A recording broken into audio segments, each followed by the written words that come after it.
Welcome to the Feast Life, where we empower you, the modern homeschool mom, to create a life and homeschool you love, one founded on faith, family, freedom, and fun.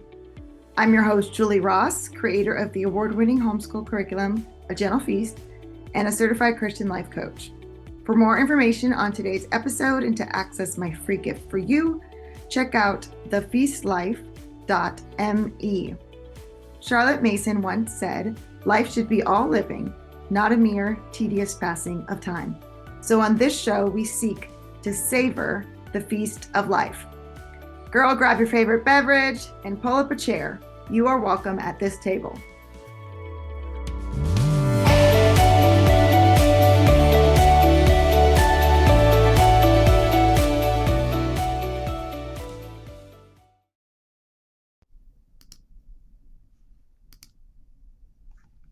What if helping your child choose a career wasn't just about checking boxes, but discovering what truly makes them come alive?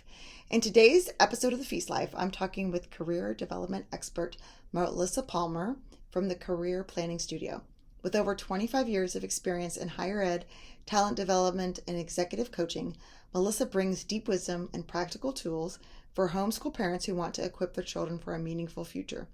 We talk about moving beyond outdated advice like good grades, go to college, land a stable job, and instead focus on how to guide our kids, and maybe ourselves too, toward more purposeful work rooted in their unique superpowers, passions, and values.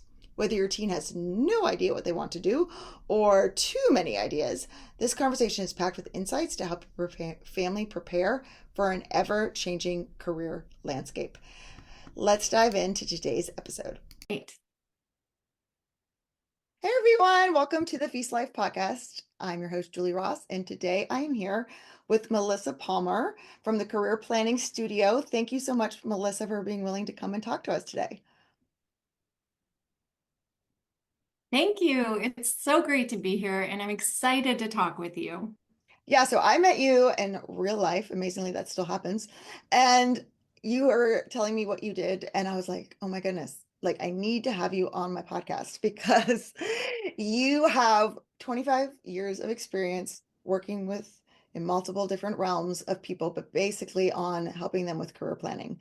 And I know as homeschool parents, we feel such a weight of, am I actually going to prepare my child for the quote unquote real world? What are we working towards here?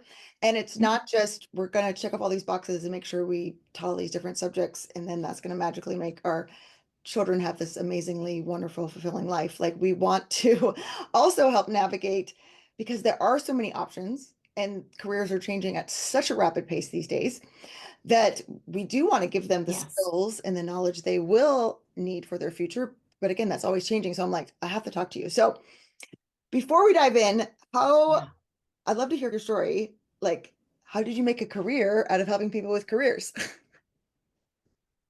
Yes, I'll give you the shorter version. I could talk a long time about that. But when I was in graduate school, I studied a combination of counseling, career development, and higher education administration. And I fell in love with figuring out how do people go about understanding themselves and then understanding the world of work so that they can make a connection that feels meaningful to them. And so, how I'm always fascinated by the future of work and how we take this idea of building a prosperous career, prosperous in the best sense of that word, the most holistic sense, right? That includes satisfaction, impact, as well as economic prosperity, economic viability. And so, we have to pay attention to a number of different factors in order to be able to manage that. Yeah, no, that's great. And I'm so glad you're here to talk to us about this because I feel like we do feel such a weight as parents, but we often have no idea what to do. And for most of us, it was, okay, you go to school, you go to college, you get a good job, and you just stay in that till you retire, and that's how you live your life. And then we never really explored Yeah. things, especially I feel as I know growing up, it was like, okay, you could be a teacher, you could be a nurse, you could be a secretary. Which of these do you want to be? And I was like, okay. No one explored like the thousands of Right. options with me, right? It was like, oh, you like teaching your Cabbage Patch dolls? You should become a teacher. Like it was just very, here's your path. And I think a lot of us as adults now are Yes. seeing like, oh, wait, maybe that wasn't the right way to go about that. So how do you see like homeschool Right. parents even Right. starting with this question of how do I help my kids navigate their future? Yes. Yes. So first of all, I just want to validate absolutely. And there was maybe a time period, I don't know, maybe 30 years ago, maybe 40 years Yeah, ago I'm aging when myself. all of us, right? Yeah. And maybe it's our parents or grandparents, but where the cost of education was extremely affordable. And there were opportunities if you were a certain gender and race, you had lots of opportunities. And obviously that pool of opportunity was smaller and smaller for people of color, for women. But within that, you could wander your way into whatever it is you were going to do. And if you had a degree, you had lots of options. But those days are long gone. Okay. So the stakes are much higher. The cost of education is astronomical. So we just don't want to wander our way into it. And when we have that degree, we can never assume that degree alone is going to land us Oh, a job. now that I have two kids out It of college, let me tell you, that's 100% it true. It is not your golden ticket anymore at all. no, it is not. At best, you need that education in whatever form, and we can talk about that. You need experience. So, experience, whether that's in the form of an internship or an apprenticeship or something while you're in school. And then you need connections, you need relationships because opportunity almost always comes out of relationships. Yes. So, one of the reasons I think it's difficult for parents to guide their kids is that they themselves don't know or understand what's the roadmap. How do people, any people, figure out what should I be doing? It feels a lot of people will describe it to me. I feel like I'm just in fog. I don't know how to do what it is I need to do. I feel Nobody teaches stuck. us this stuff. Like this would be really beneficial compared to like pre-calc. Like really. Yeah, yeah, Someone teach us this 100%. math here. Yeah, 100%. So I'd like to tell you what the six pillars are that we have to pay attention to. And these are true for people that are just starting out, people that are midway through their career. It's applicable to moms who have been home for their kid with their kids and now they're ready to step back in, but they don't know what. Oh, that And happens it's a lot. also applicable to people that are just in the final chapter and they're trying to decide what's that final act going to be. Yeah. So the first pillar is identify your superpowers. And this is more than just what your strength, like what you're good at. Okay. So your superpowers are the things that if we were to think of energy and engagement like a fuel tank, these are the things that are energy additive. Mm, Your engagement peaks, your energy peaks. And so when you're involved in an activity that aligns with your superpowers, you feel energized by it. Sometimes we call this a state of flow. Maybe you lose track of time. We want to identify what are those superpowers for you. And again, this applies to adults at any stage. Moms can be right. thinking about this as they even have different activities that they're involved in. Where does my engagement and energy peak? And Mhm. we want to put some language around that because as a career coach, if I know what your superpowers are, now I know the building blocks to the work that's going to be most meaningful for you, where you're going to have the most energy and likely perform best in. Right. Yeah. So, those are really key pieces of this puzzle that we want to just think about and figure out. So let's talk about that then for kids. What does that look like? Okay, the first pillar is identify your superpowers. And I love this because kids And really relate to the whole yeah, superpower. I love that. yeah, 100%. Okay.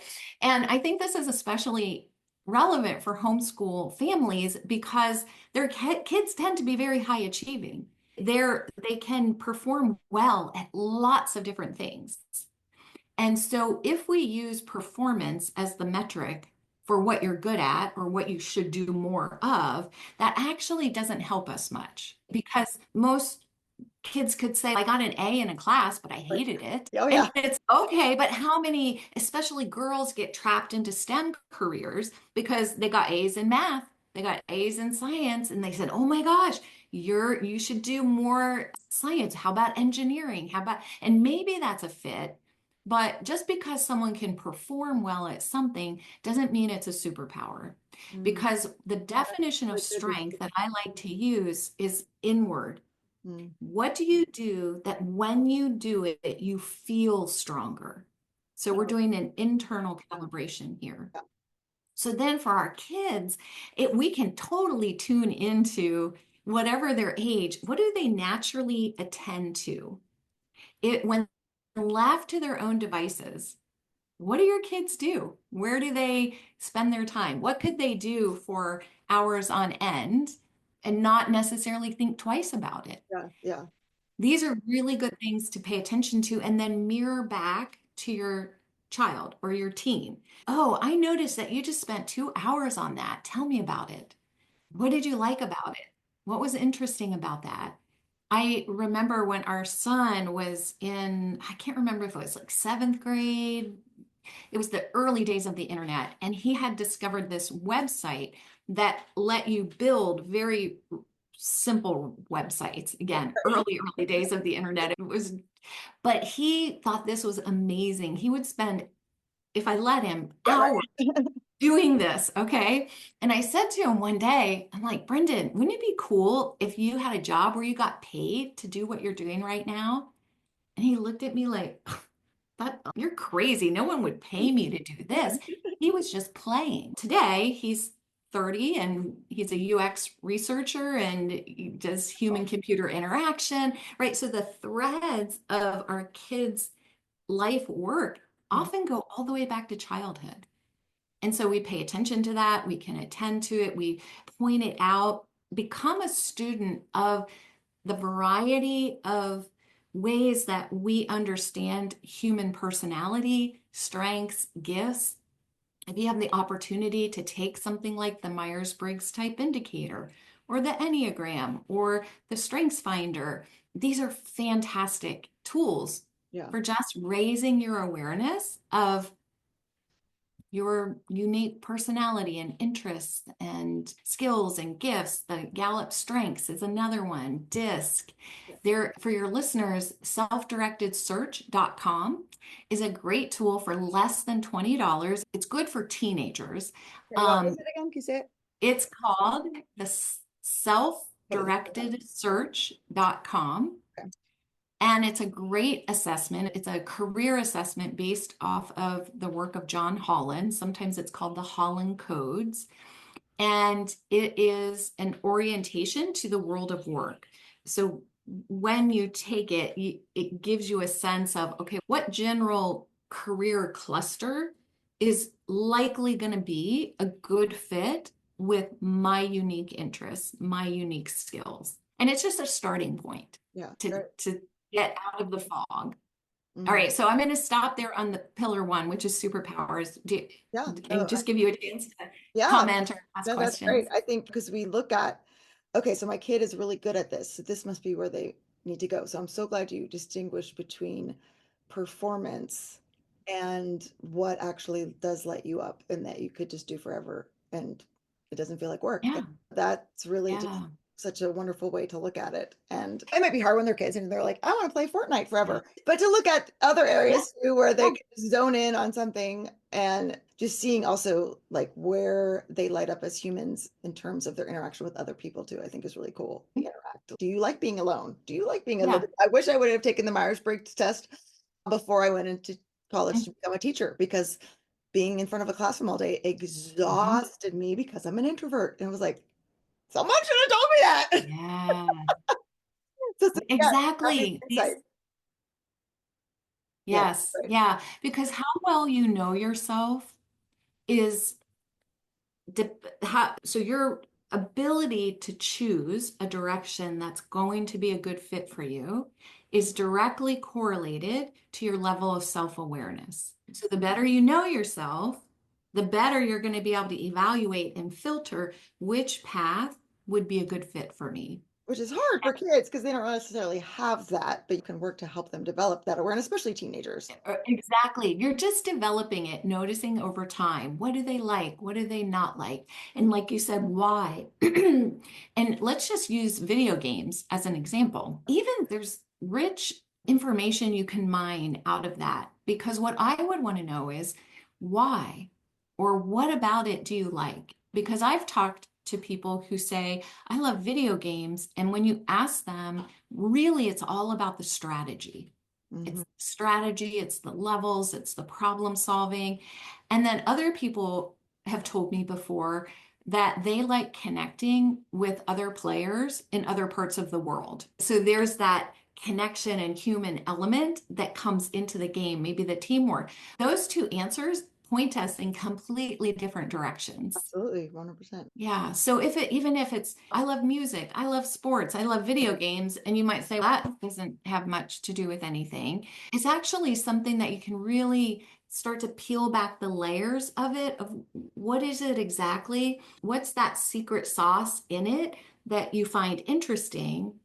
And then how do we identify what that thread is? Mhm. Because again, it's a building block for us to then go to actually gonna skip well, You pillar, don't have to say all six, or you can touch on. yeah, yeah. Let me go. So, pillar number three is exploring options. Okay. So, that's where we then say, okay, given this portfolio of interests or skills or values or strengths that we see in our kids, then or in ourselves, we want to say, okay, now what can I do with that? Who needs what I have to offer? And then we start a process of exploration. And this is where parents move from being a clarifier or a reflector to their kids to now they're moving into, okay, how do I connect? How do I help my kids connect with options that are available to them? And this also might be a little hard for parents when they're like, Yeah. I have no idea, I don't know right? any veterinarians or what. I don't know. I have no idea. So, how would I know? But you are their link to the outside world. So, when your kids are little, it's really important that you're talking to them about jobs and occupations. Mm. When you take them to the pediatrician, mention to your kids, like, oh, this person had to study a long time to be a doctor. And the nurse came in, and here's how the nurse ended up being able to do this. And maybe you have the opportunity to ask the doctor, hey, how did you choose? Did you always know you wanted to be a doctor? And your child is just going to be listening. Like, oh, there's a process to how people figure out what they're going to do. And everywhere you go, you can just notice jobs and occupations. So you're raising their work salience, right? How their attention to this is how adults function. This is how adults make money. This is how adults serve and use their skills, and I can do that too. So that's the first thing. The other thing for especially now with teens, and I mentioned the self-directed search.com, you can also go to, and I'll provide these Okay. links as well so we can put them in the show Yeah. notes. Very good. The ONET online. So Mhm. the US Department of Labor puts out phenomenal resources on careers. Okay. So the ONET online, and you can navigate to the ONET interest profiler, is another way you can access almost the same assessment where they're going to assess how you answer certain questions with almost 1,000 occupations Wow. and give back to you like, oh, okay, based on how you answers these questions, here are some occupations that could be a good fit for you. Yeah. And you can actually do that. The Myers-Briggs type indicator, for example, is not a career assessment, it's a personality assessment. But personality often has career implications. So you could take that assessment and just Google careers for, and then insert personality type, Mhm. and you'll start getting ideas, things that maybe you haven't even heard of before. And that's good. That's what we want, right? We want to expand the options that could potentially be available. And then you just start researching them. So I mentioned the ONET is a great place for occupational information. You can find out detailed information about the skills required, knowledge required, tasks, work activities, job outlook, salary, all kinds of things. So you just start to vet, would this path be a good one? And if I were going to do this path, what would I need to do? Do I need to go to a university? Could I go to a community college? Like, what kind of skills and knowledge would I need to go down that path?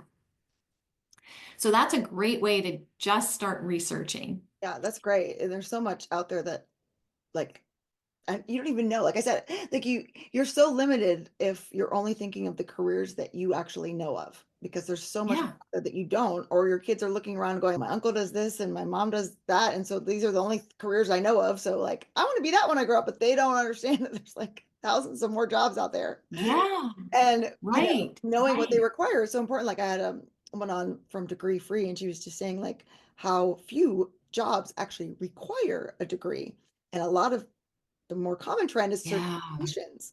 And even my daughters that graduated from college, it's like when they Yes. get these jobs and they're like, you need the certifications. Like they're all like things you can do online that take a couple months, but we just paid all this money for this degree. So you really want to know ahead of time. It's begin with the end in mind. And there are lots of reasons that a young person would go to college and 100%. university Right. that are not just about what job am I going to get on the other side of that experience, but it is such a huge investment now. The cost of higher ed is it's mind-boggling. So we want to be very intentional about what's the ROI, what's the return on that investment that we're looking for on the other side. Yeah. Because if you're not careful, I've had graduate students who finish and their job opportunities are no different than before they did that graduate degree. Wow. This research component is really Mhm. important. And then when Fun you, too. I like looking. yeah, it Yeah. is so much fun. There's two other websites that I want to mention. Okay. And again, we can put this in the show notes, but careeronestop.org is another great place to look for job search tools, career exploration. They have lots of resources. And then the Occupational Outlook Handbook. Okay. And these all have their roots in the US Department of Labor, Bureau of Labor Statistics, but they're just all three great tools for that sort of big picture. What direction should I even be pointing in? That's And great. also, what am I missing? Is Mm, there something I could do that I'm not even sure about? yeah. But the reason it's so important that we start with pillar one is that you and I both know that there are jobs that exist today that aren't going to be around a Mhm. few years from now. And there are jobs that we don't even know that are going to be here in 5 years. So we want to make sure that we're building on the DNA of our kids, like what feeds them, what are those skills, those things that they're naturally drawn to, because that's not going to change. Mm, That's pretty constant. yeah. So we want that to be the foundation, the building block. Yeah, I love this too because I feel like homeschooling really helps with some of the things you're saying, like about the superpower and about the exploration, because you do have the time for your kids to do some of this research and then also to try some things while they're still in high school. To find Yes. people in your community that they can go talk to, interview about whatever job it is, get Yeah. skills, even doing some of this stuff, volunteering, internships, Mhm. whatever that Yeah. they wouldn't have if they were in school all day. So see these kind of teen years as even more investment into these options. So you have Mhm. your superpower, you've explored some options. Yeah. Now what? So I want to mention one more Okay. thing about the exploration piece, and then we can take it to the next step. And that is that it's really important that you view that exploration as part of how you're vetting what you want to do and mitigating risk. Because the last thing we want to do is have our kids run down a path and then be like, oh, shoot, that's not it. And then they have to circle back and it's you've lost time, you've lost money. So I like to encourage people to think about it like prototyping. All right, I think this might be a good idea. For example, our middle daughter, when she was in high school, we did some assessments with her and came up with a list of possible occupations. And when she got the list, some of them she had never even heard of before. So, speech language pathologist was one of them. And I'm okay, out of this long list, we're going to do enough just research online to see if we can come up with your top 8 or 10. Okay. And then we're going to do enough research on those to narrow it down to your top 2. Okay. And so she did that, and speech language pathologist was on there, and she's, Mom, I don't even know what that is. I'm like, great, put it on your list. Let's just research it.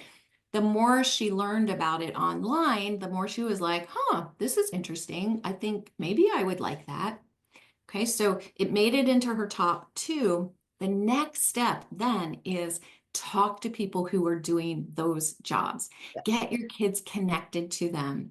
So we had our daughter, she did a couple shadowing days with several different SLPs who were working in everything from a NICU unit to a school and private practice. And she just got to hang out with them and observe them. And that really helps solidify, yeah, this is it. This is what I want to do. And so as your kids are starting to express interest, you want to think of it literally like, all right, we're going to come up with a list of 8 possibilities for what you might want to do next. Cool. Yeah. Not for the rest of your life Right. necessarily, but just what do you think would be fun to do? And then do enough research just online. And I can provide some resources as well, and people can find out about it. We'll talk about that at the end, but careerplanningstudio.com/more for some ideas and resources. But, and I just lost my train of thought. You're talking about that's what I mean. You're talking about your daughter and becoming a speech, which I love. And I do feel like that is so important because sometimes you don't know if you don't like something or if you do something till you actually do it. Like I can say, Yeah. oh, this will Yeah. be a fun job, but till you actually go and you see what the people like, I wanted to be, I remember in high school, wanted to be a television news anchor. So Mhm. I went and I shadowed the news anchor from our like hometown. And I was Excellent. like, I do not want to do that. I was like, okay, check Yeah. that one off the list. But that was great information and knowledge to have. And so again, Exactly. having that network, even, Hmm. even if these aren't people that you're calling to see if your child can shadow, like getting them the skill of being able to Hmm. talk Yeah. to an adult and say, here's what I'm interested in. Can I come do this? What a valuable skill you're giving your kids. Yeah. And if a parent's, I don't have any engineers in my network. How would I even do that? I would encourage you to think, is there a neighborhood Facebook group that Mm, you're a part yeah, of? yeah. If you have a church or synagogue community, or just where are the places that you can Network. kind of put it out and Yes. say, hey, anybody know a fill in the blank? LinkedIn obviously is a phenomenal tool for this. And if you could certainly connect with people on LinkedIn and find people who are doing different types of jobs, but reach out and just say, hey, I think my son or daughter might be interested. Would you be open to having a conversation with them? Would you be open to them coming to your workplace to see what you do? You may have to ask 5 or 10 different Right. people for someone to be like, sure, why not? Come on. But that's all right. That's okay. That's what it takes. You have to be really proactive in doing this, but it will save your son or daughter so much time. So imagine if you had gone to school, Julie, to be a TV anchor and you had studied journalism, and then you get to the very end and you're like, oh, this is not it. Yeah. Such a waste. Yeah, Yeah. we want to kind of speed that up, bring that earlier on in the process. And it's entirely possible. Again, when we start with, all right, what are the personality traits and characteristics of your son or daughter? Just start to notice, what do they tune into? And then we're thinking, okay, as that becomes more developed and more refined, you're just thinking, huh, interesting. Wonder what kind of jobs actually require someone to do that, to Mm. do the very thing that no one has to tell them, hey, you should really do more of, just like with my son, no one had to say, hey, you should really spend 3 hours in front of the computer trying to figure out how to get a website to do X or Y. It's interesting when people who love their work talk about their work, they almost always use the word fun. Mm. And there was a study done on the brain, the brain activity in people who are doing work that they are saying that they love, right? So there's some sense of engagement and flow. And what they found is that the brain activity was identical to what's happening in the brains of children when they're playing. Oh my gosh, I love this so much. Isn't Because that what amazing? we talk about all the time. It's so important to let kids play and be curious. And we Yeah. think as adults, like we can't do that anymore. But no, you actually can. And you can get bored Yeah. and you can enjoy it. Yes. Yeah. And it's not that the bar is actually not that high. We're not saying you have to you have to find a Right. job that uses your superpowers all the time and you love your work all of the time. The ADP Institute of Research did a global study, 36,000 global workers Wow. who reported that they loved their jobs. And what they found was that they played to their strengths just 20% of the time. And remember, our definition of a strength, and I'm borrowing from Marcus Buckingham here, who helped develop the Gallup Strengths Finder, is that a strength is when you do this thing, you feel stronger. I love that. Yeah. So just 20% of the time, Mm. they reported that they love their work. And that's a pretty low bar Yeah. for most of us as Yeah. adults to think, oh, okay, I don't have to find something that it's all Every day rainbows is and sunshine and bunnies. rainbows. And exactly, exactly. If just 20% of the time I'm doing work that plays to my strengths, I'm going to be really satisfied with that. Yeah, that's great. And I think too, just even like for the homeschool moms that are listening, if 20% of your day you're doing things that play to your strengths and the things that make Mhm. you feel stronger, that you just, Yeah. I could, I love doing this. And then, yeah, Mhm. there's laundry and dishes, and I might not lay up as much or doing math problems, but then Yeah. that's okay because you have this part of your day where you are doing these things that just come so easy and naturally to you. And for me, that was always like reading to my kids. I could just do that forever and ever in a million years. Yeah. Yeah. Or being out in nature with them. Time just goes so fast. So think about those things too as I'm, Yeah. and then talk to your kids. Yeah. Yeah, I just love being out. I could just do this forever. Is there anything you love that you could just do Yeah. forever? Those kind of things. Yeah, that's a great way to put it. Yeah. Okay, so we have these superpowers, Yeah. and then we have, oh, go ahead. Sorry. I was just going to say, as a mom too, if you find yourself especially drained by the work that, parts of if you're just exhausted by it, I would encourage you to think about what are the pieces of what you're doing that energize you and which are the pieces that suck you dry. And how can you expand the parts that energize you? And are there ways you can outsource or change or do it differently? Maybe partner with another mom who has opposite strengths. We sometimes, as moms, can get into this fall trap to this myth of the ideal mom, right? If we were a really good mom, we would be able to You can do everything, 100%. list the hundreds of things, right?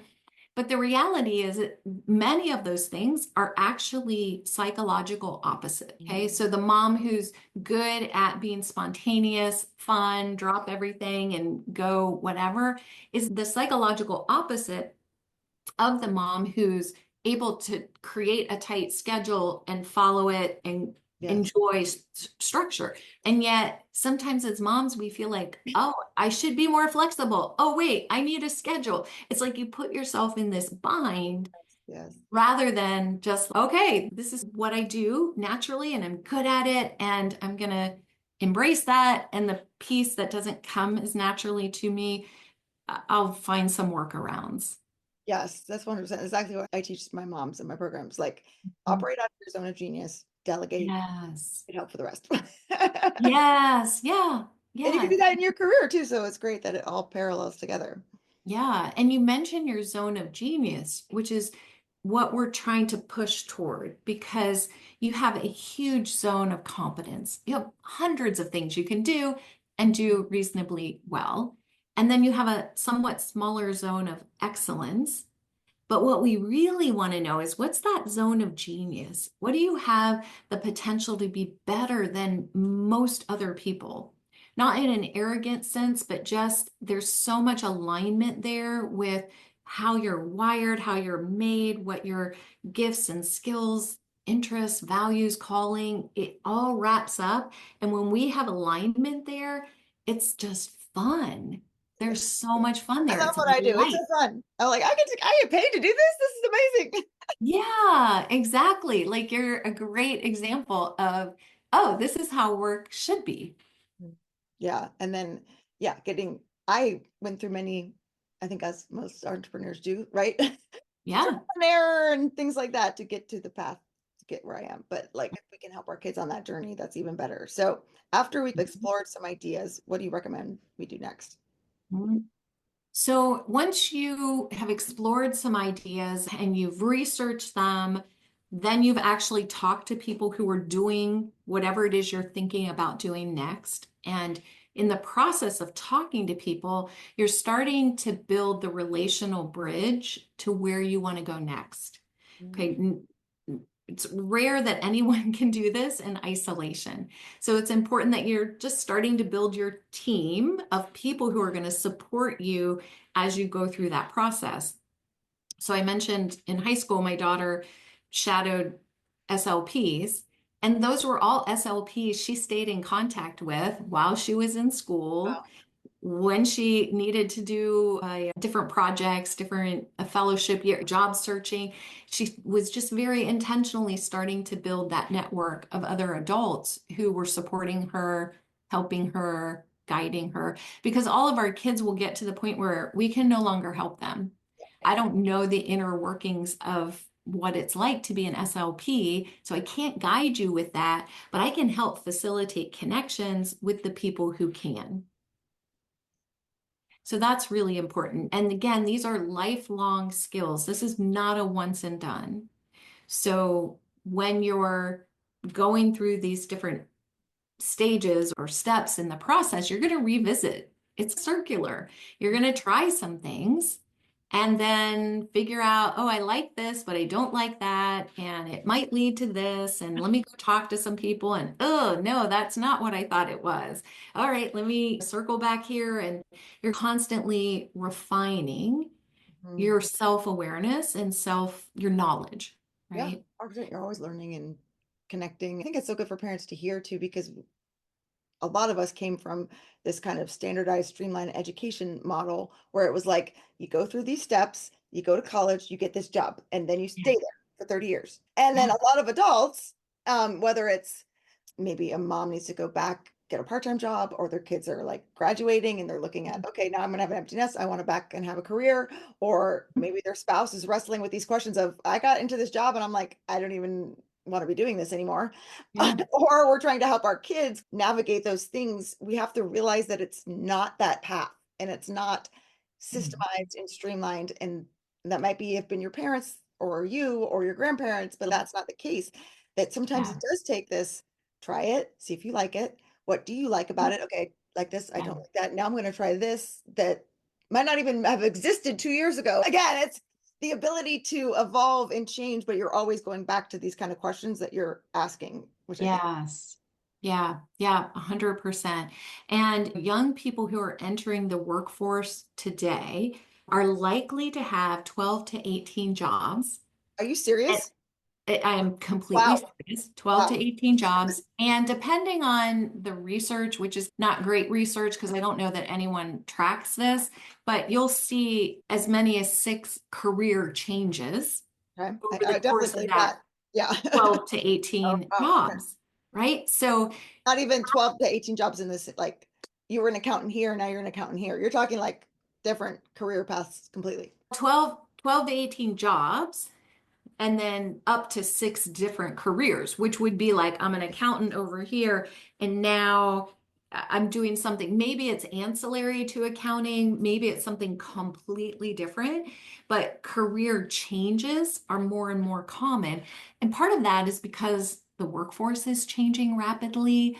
And it's also the case that our kids will more likely have a portfolio career. They will more likely have, maybe they have some type of side gig that they have going on. They might have two or three things that they're doing.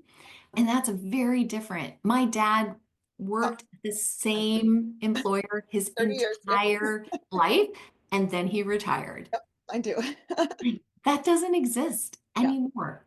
And again, I don't know that ever existed for women, Mhm. for minorities, for other marginalized communities. We've got more of a matrix here that we're trying to figure out, and a portfolio career is often how we put those pieces together so that if you're taking time out of the workforce to raise kids, you may still have some things you're doing on the side that you love doing that are revenue generating, but they're not your whole life. I love the idea of a portfolio because that really does relate a lot to homeschooling, especially the approach that I teach parents that we're providing our kids a wide and varied feast. So it's not, oh, Mm, you're interested in Legos, so we're going to spend the whole year only learning about Legos. It's no, we're still going to provide them all these different opportunities, art, music, poetry, reading really great books, all the sciences, all the times out in nature, that kind of thing. But because you don't know what your kid is going to stick with or what's going to be impactful or what thing they might need to pull back out of their pocket like 10 years from now mhm. and be like, oh, I remember when we learned all that classical music. Here you go. Yeah, It's shaping their person because we don't know. So it's not, oh, you're really good at engineering. We're only going to do STEM 80% of our day and spend 20% on these other subjects. You're really doing your kids a disservice because they need this wide feast because we don't know what the yeah, future. yeah. And you work with so many adults.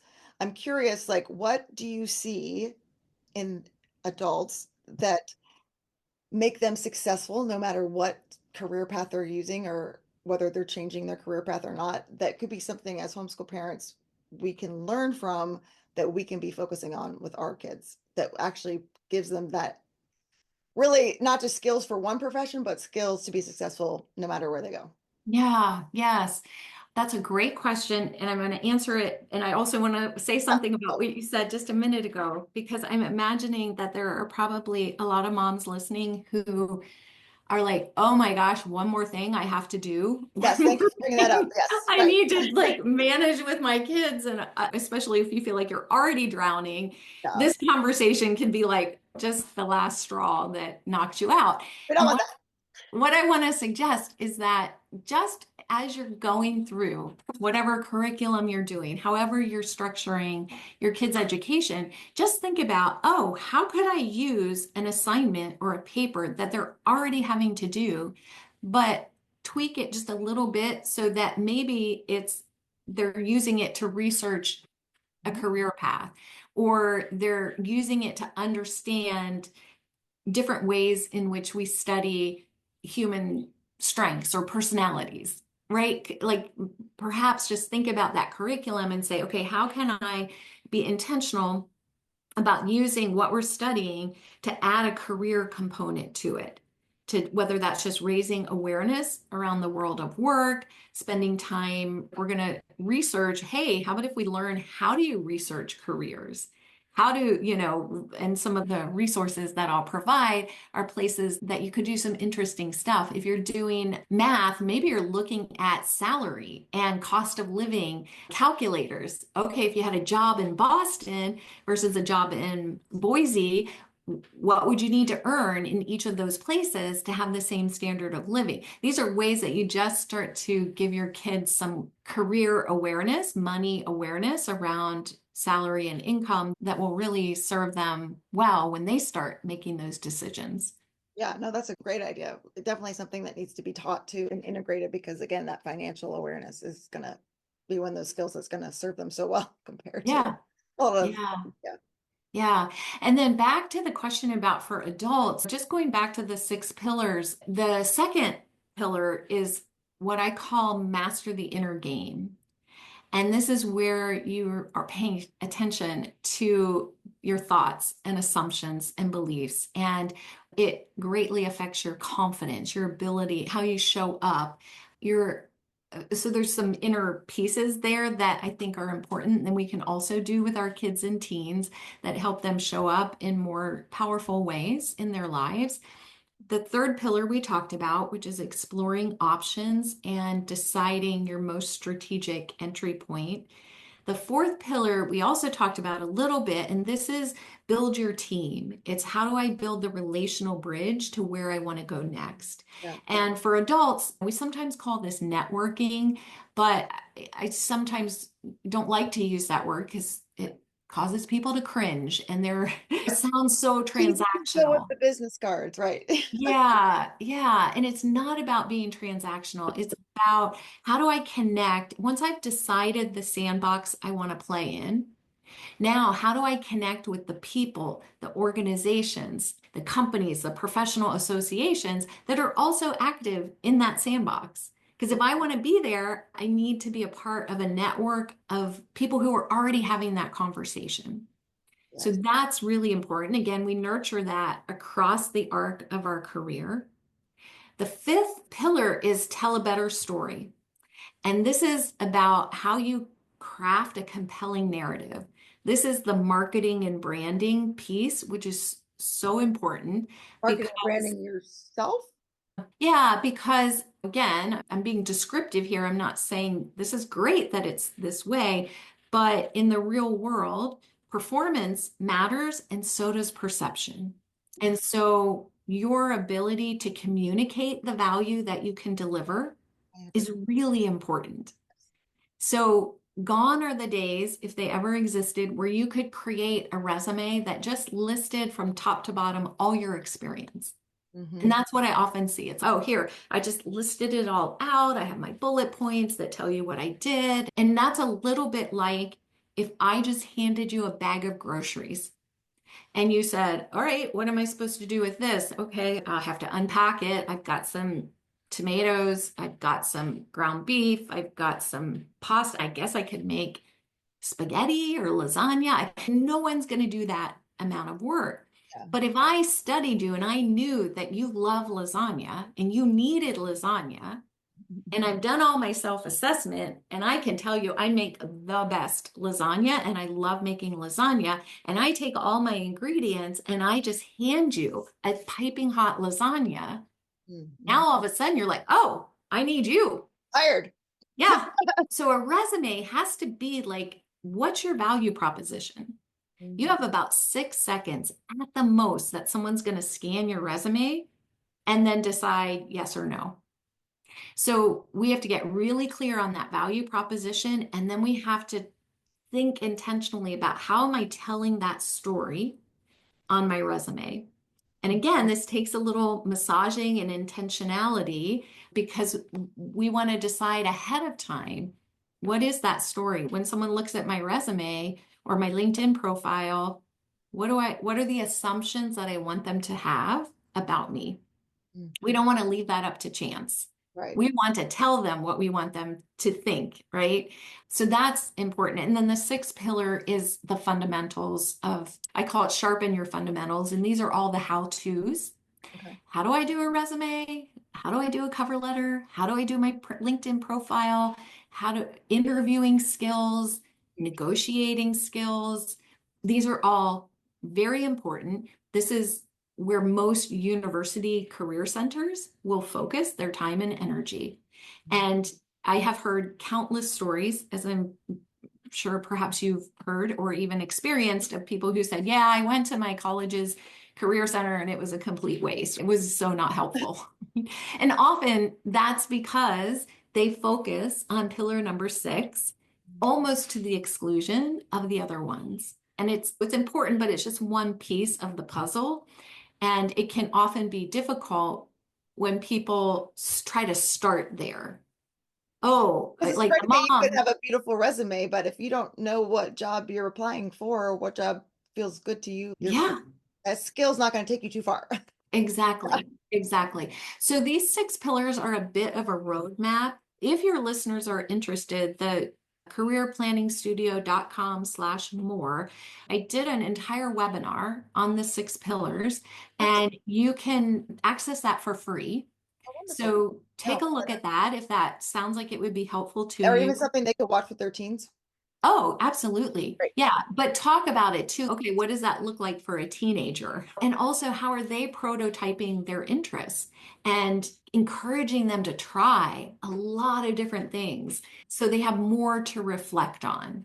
Yeah, that's so key. Yeah, because if they don't have those experiences, they can't really know. Yeah, like we said, do I like this? Do No, I don't know. I have no idea. I haven't done anything. So, trying things, volunteering, participating in things, and then also having the freedom to say, I didn't like this. I, Yes, that's so I'm not important. gonna, No, I don't want them to be quitters, but it's nothing. But this is learning. Learning is yes, trying. It's not quitting. Like just doesn't yes, make you a quitter for the rest of your life. It's not ex quitting. You have to reframe it yes, as trying. I'm yeah, trying. I'm sampling. right. I'm sampling little portions of my feast here. I may like Mhm. this. I might not like that, but I'm going to take a bite of all these and just see what I think. But oh, Yeah, I really like that. I'm going to have an extra helping of that. yes, yeah, exactly, exactly. And for adults to let themselves do that as well. Yes, it's so Um, much harder as an adult to play and try, isn't it?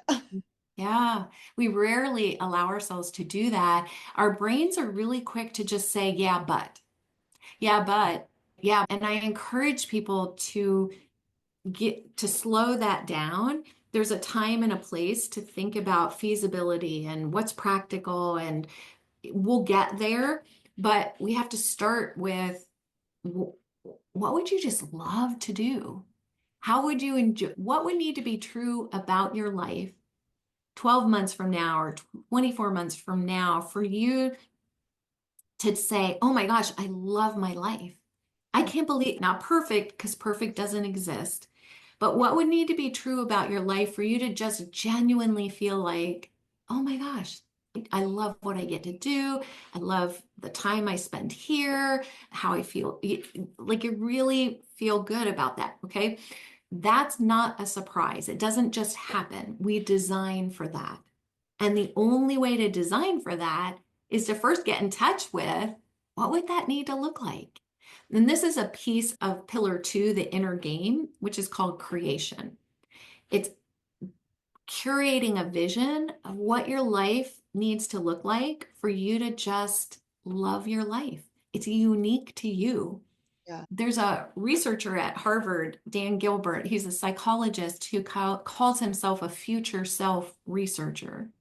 that's And he talks about how the more connected we are to our future self, the more we adjust in the present to match it. So it's almost like without any effort, if I have a very clear picture of the life I want, and I really spend time living into that vision, feeling it in the present moment, without any effort at all, I start to make adjustments in the present to match it. that's so good because we ask our kids all the time, what do you want to be when you grow up? But we never ask our kids, who do you want to be when you grow up? Right? Yeah. What kind Yeah. of life do you want to have when you grow up? Those are really important questions because if your goal, like, I want to have a job where I can spend time at home with my kids, that's really going to impact which career path you choose because there's some Yeah. that do really well and some that don't. But like, just Exactly. where you want to be when you grow up, you may never ask that question of, does this actually fit with Does the it person that I fit? want? That's such a good point, Julie, because it's never just what do I want my job or my career to be? It's what do I want my life to look like? And that's a bigger question. So we do take into account things like your priorities. Do you want to have a family? Do you think you want to have kids someday? And if so, what would that look like? And we really want to factor in all of those pieces. So we're doing career planning from a really holistic place. Like what you said, like, where do you want to live? Because that will impact it too. Yeah, Certain jobs are only in certain locations, right? Or certain, like you said, you could afford to live in that's right. Boise and do that job, but you might not be able to afford to live in Boston and do that job. So those are like all Yes. important questions to ask yourself and your kids. And I love what you said Yeah. too about, and we'll close with this question because I think parents struggle with this sometimes, and I know I have. Possibility versus feasibility. So if your kid is, Mm. I remember when my son was little, I think he was like 5, but we're like, what do you want to be when you grow up? And he was like a flower. And we all, it's four older sisters. So we all just thought that was the most adorable thing ever. And now we just tease him relentlessly about it. But Yeah. it's what would it be like to be a flower? Why do you want to be a flower? And it was Yeah. like, or my kids, my one daughter was like, I want to be a zookeeper. She is like the most girly girl ever. And I'm like, a zookeeper? Like they get, in my mind, I'm like, they get dirty. They don't pay very well. I'm naming all these things. And I'm like, tell me Yeah. more. What about being a zookeeper really appeals to you? And how would that Yeah. vision for your life? And ask questions. But in my head, I'm Mhm. going, Yeah. how do Yeah. you balance when you're listening to your kids possibility and feasibility? Yes. Yes. Those are really good things. Obviously, when they're little and your little one says, I want to be a superhero when I grow up, we just affirm the impulse behind that and what appeals to them about that. Or, like you said, ask questions. What do you like about that? Yeah, animals are fun, aren't they? And I don't know that you need to do too much with that. But as they get older, that's when, you really can say, that's interesting. Let's sit down and go to the ONET and just see what we can learn about zookeepers. And then as we curate that list of, oh, this is the reality of what zookeepers do and what they need to study. And then we're just comparing it to what we know of our own or our child's interests and skills and strengths and superpowers. Because again, the filter that we're using is, what do they naturally attend to? Where do their, when left to their own devices, what do they do? And then let's really be a student of that. Do those two things match? Yeah, yeah. Do they match? Do they match? Because our goal for our kids is that they're going to pursue work that is so aligned with who they are that it's not going to be work that drains them. And this is why it matters so much, because if you are in a job that is not aligned with your superpowers, your self-esteem is going to take a hard hit. Your rate of depression is going to be higher. Yeah. Your productivity is going to be low. Your job performance is going to be low. Your mental health is going to take a hit. Your physical health is going to take a hit. That is awful, awful. This is important. This topic of how do we guide our kids into the kind of work that is, and it's not that we have to own the whole thing, but we can definitely get them pointed in the right direction. Because we don't know it. They might try this thing and they might not like it, but when they were at that thing, they met somebody else who told them about this career that they went and followed. Like the path is not a straight line. Yeah, yeah. And if you take nothing else away from this call, the self-directed search.com is a great place to start. I'm It gonna with my takes kids tomorrow. those 1,000 jobs that the US Department of Labor tracks and puts them into career clusters. And then when you take the assessment, it's helping suggest the cluster or clusters that might be the best fit for your child. So you're not just lost in the fog. You have, oh, okay, here's a place to start. And we hold it loosely. Any assessment that you take, hold it loosely, especially if you're doing it with your kids, because they're still forming. And so it's just suggestions. And if it resonates and feels like it fits, great. And if it doesn't feel like it fits, throw it out. But just knowing, okay, out of the 1,000 things, where should I just start my search? Where should I just start? Okay, let's start there and just take it one step at a time, one step at a time.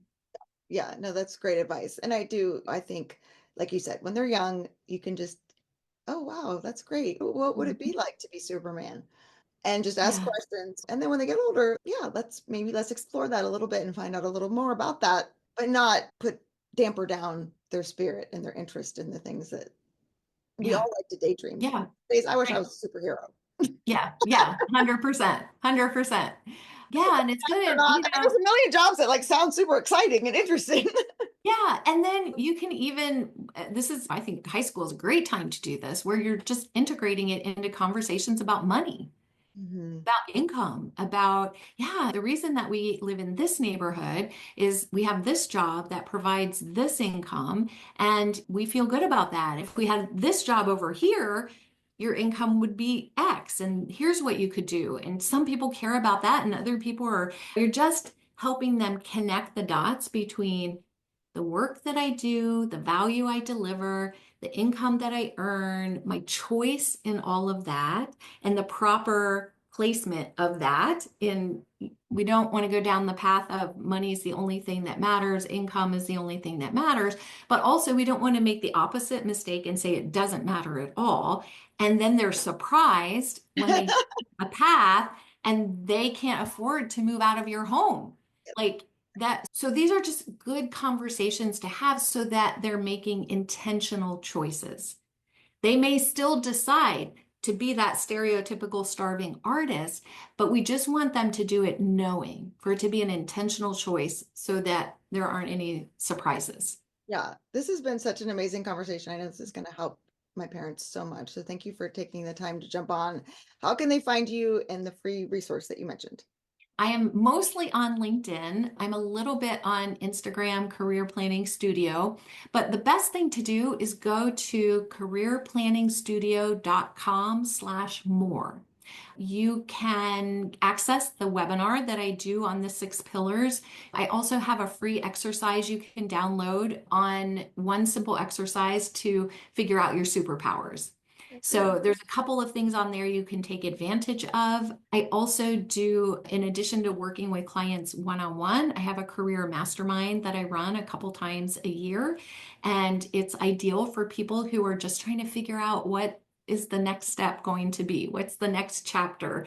And at that site that I just gave you, you can also get details on that, or you can reach out, Melissa at careerplanningstudio.com. Happy to provide resources, ideas, if you have questions. You're so kind. Thank you so much for coming on today. I really appreciate it. Thank you for having me. This has been a great conversation, and it's fun to just learn a little bit more about your homeschooling world as well. My hat is off to you. Thank you. Hello, thanks for listening to today's episode of The Feast Life. I hope that conversation helped give you some ideas of how you can help prepare your kids to make decisions about their career. Let's wrap up with some key takeaways. So number one, start with self-awareness. True career fits begin with identifying your child's superpowers, activities that energize them and make them feel strong, not just things they perform well at. Number two, explore before you invest. Don't wait until college to discover what your child likes or doesn't. Use high school as a time to explore interests, research paths, and even prototype options through shadowing or volunteering. Number three, remember a career path isn't linear. Most young adults will have 12 to 18 jobs and multiple career shifts in their future. The goal isn't picking one thing forever. It's developing lifelong tools to navigate change with confidence. Number four, relationships matter. Experience and education matter, but connections often unlock opportunity. Help your kids build their network early through informational interviews, mentorships, and community ties. And last but not least, use your homeschool to your advantage. Homeschooling gives the gift of time and flexibility. Leverage it to integrate career conversations into everyday learning, whether through research, writing, or real-world explanation. Make sure you check out the show notes for the links that Melissa mentioned in today's episode. Thanks for listening.